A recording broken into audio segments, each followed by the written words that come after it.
नव नव audio video comedy आ लाइव प्रोग्राम सबसे पहले देखबा के लिए हमारे यूट्यूब चैनल मैथिली दबंग के लाल बटन दबा कर सब्सक्राइब करू आहे घंटी के निशान जरूर दब। कहत कबीर सुनो रे भाई संतो, कहत कबीर सुनो रे भाई संत। चाचा कह दिया कन्या बिना रे बउआ के करो ने बन तो, कहत कबीर सुनो रे भाई संतो, बहू बिना रे बउआ के करो ने बन तो, अंगना में चिलका चाहूं चाहूं करतो, अंगना में चिलका चाहूं चाहूं करतो, कन्या बिना बउआ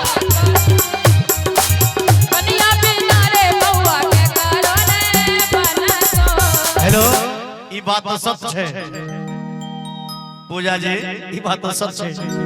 वो भी अब ठंडा के मौसम है, बोले कन्या बिना केकरा बनते हैं। और हम इनका कहबे जे चाइल छौ छुछुन्नर सन के आगे मुंह लागो सुथनी, आगे के मम्मी। अरे चाइल छौ छुछुन्नर सन के आगे मुंह लागो सुथनी, आगे के मम्मी। कन्या भेलै ओठ चुसनी के मम्मी, कन्या भेलै ओठ चुसनी के मम्मी। चाइल छै छुछुन्नर सन के मुंह लागे सुथनी के मम्मी। चाइल छै छुछुन्नर सन के मुंह लागे सुथनी के मम्मी, आगे के मम्मी। कन्या भेलै ओठ चुसनी के मम्मी, कन्या भेलै ओठ चुसनी के मम्मी।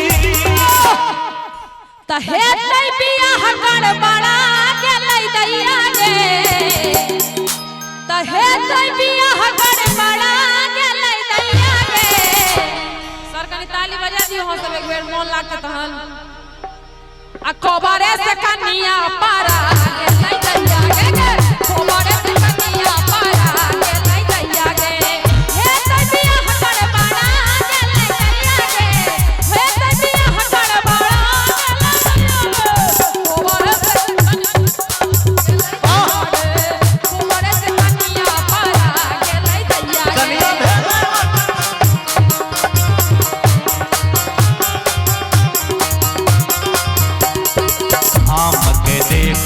कहै छै अनार के केहन कपार सटल अनपढ़ गवार के।